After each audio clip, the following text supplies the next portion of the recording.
Bahujan Samaj party के बहुत ही मेहनती कोऑर्डिनेटर आकाश आनंद जी, इनेलो प्रदेश के अध्यक्ष बहुत ही मेहनती, जिन्होंने पार्टी में बहुत, मैं यही कहूंगी कि पार्टी का मनोबल और पार्टी के लिए जान झोंक रखी है, आदरणीय श्री रामपाल माजरा जी।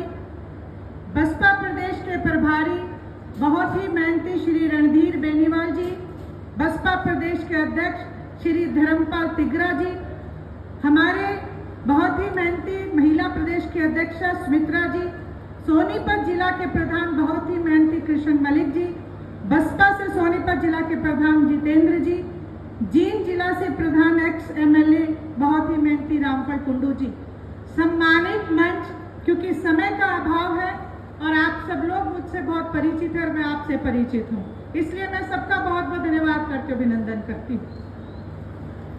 जैसा कि आप सबको पता है कि ये एक मिलन समारोह है जिसमें बीएसपी और इंडियन नेशनल लोकदल की एकता निखर के उभर के सामने आई है। मुझसे कई बार पत्रकार पूछते हैं कि जी आप इस गठबंधन को कैसे देखते हो, तो मैं एक जवाब देती हूं कि हरियाणा ही नहीं पूरे हिंदुस्तान में मुख्य रूप से दो ही दल हैं, किसान और कमेरा। आज किसान और कमेरा जब एक साथ हो गए तो आप स्वयं बताओ कि आप इस गठबंधन को कैसे देखते हो। बाकी तो कोई बचा ही नहीं। जहां विपक्ष के कई नेता बात करते हैं और कहते हैं कि इंडियन नेशनल लोकदल और बीएसपी तो जीरो पार्टियां हैं, मैं आज इस मंच के माध्यम से उनको जवाब देना चाहती हूं।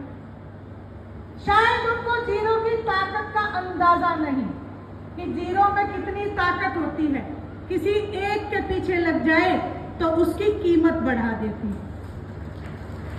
आदरणीय अभय सिंह जी चौटाला के साथ आज इनेलो और बसपा जब दो जीरो पीछे लग गई तो आप ये सोचो,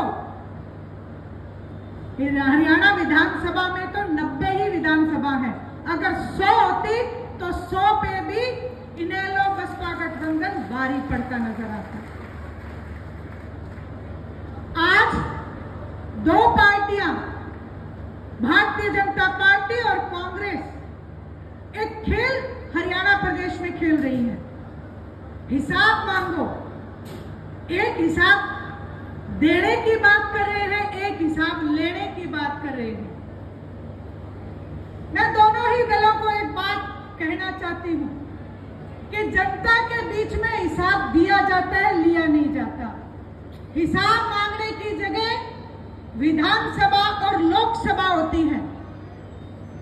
इस मंच के माध्यम से मैं कांग्रेस के विपक्ष के नेता भूपेंद्र सिंह जी हुड्डा को एक बात कहना चाहती हूं कि 5 साल तक हरियाणा विधानसभा में जब अभय सिंह जी चौटाला भारतीय जनता पार्टी से लोगों का हिसाब मांगते थे, महिलाओं का हिसाब मांगते थे, युवाओं का हिसाब मांगते थे, किसान का हिसाब मांगते थे, तो भूपेंद्र सिंह जी हुड्डा शेर और शायरी करते थे और चुटकुला गोष्ठी करते थे। आज हमें इस बात को सोचना चाहिए। आज अगर किसान के बही खाते में किसान आंदोलन के समय न केवल हरियाणा बल्कि पूरे हिंदुस्तान के किसानों के बही खाते में अगर कोई हिसाब मांगने का नाम आता है तो वो केवल एक ही नाम है, आदरणीय अभय सिंह चौटाला। किसान आंदोलन में जो इस्तीफा दिया, असली हकदार मैं आपसे पूछना चाहती हूं, क्या अभय सिंह चौटाला नहीं है कि नहीं? आप हाथ खड़े करके बताओ। मेरे सारे भाई, मेरी सारी बहनें यहां बैठे हो, आपने 750 किसानों की शहादत आंखों से देखी है। आपने क्लर्क पिटते देखे हैं, मास्टर पिटते देखे हैं। उस समय ये जो आज कांग्रेस पार्टी हिसाब मांगने निकली है, सिर्फ चुनावों को देख के, उस समय ये हिसाब लेने वाले कहां दुबक के बैठे थे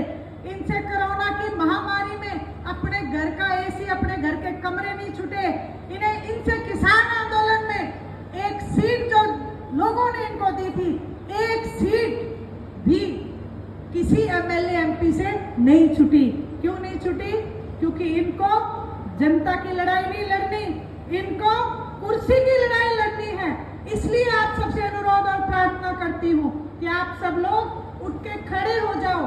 किसान और कमेरे से मजबूत हरियाणा नहीं, हिंदुस्तान में भी कोई दल नहीं है। इस बात को अपने मन में बिठा लो और बहन मायावती जी को एक निशाना हमने सेंटर की कुर्सी पे रखना है और एक निशाना हमने हरियाणा के मुख्यमंत्री की कुर्सी पे रखना है। इसलिए आज दो जो ताकतें हमारे साथ हैं, बहन मायावती जी सेंटर के लिए और हरियाणा की विधानसभा के लिए आदरणीय अभय सिंह जी चौटाला। मैं आपसे एक बार फिर प्रार्थना करूंगी, अपने और पराई की पहचान कर लो। ये जो आपके बीच में बरगलाने के लिए आ रहे हैं, इन लोगों से आप सवाल करो कि हिसाब हमारे बीच में नहीं, विधानसभा में मांगते। और हिसाब आप क्या मांगोगे? आप पहले अपना 10 साल का पिछला हिसाब क्लियर करो, फिर भारतीय जनता पार्टी से कहो कि आप अपने 10 साल का हिसाब क्लियर करो, उसके बाद जनता के बीच में जाने का हक रखते हैं।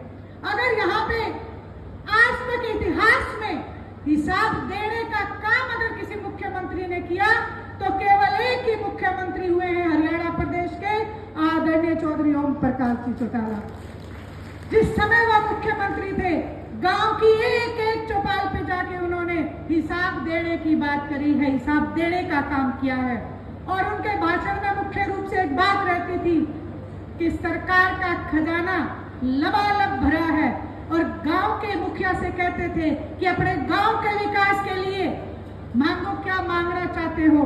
गांव के बच्चों को कहते थे, पढ़े लिखे युवाओं, आप अपना आवेदन पत्र दो, कोई भी युवा बेरोजगार नहीं बचना चाहिए। ये उनका एजेंडा था।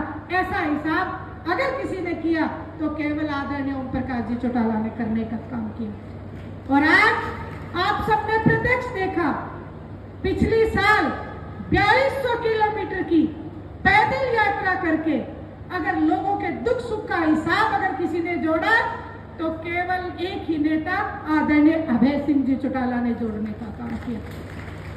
आज जिसके बही खाते में हर गांव का दुख और सुख दर्ज है, वही केवल हकदार है कि वो हिसाब मांग सकता है और हिसाब ले सकता है।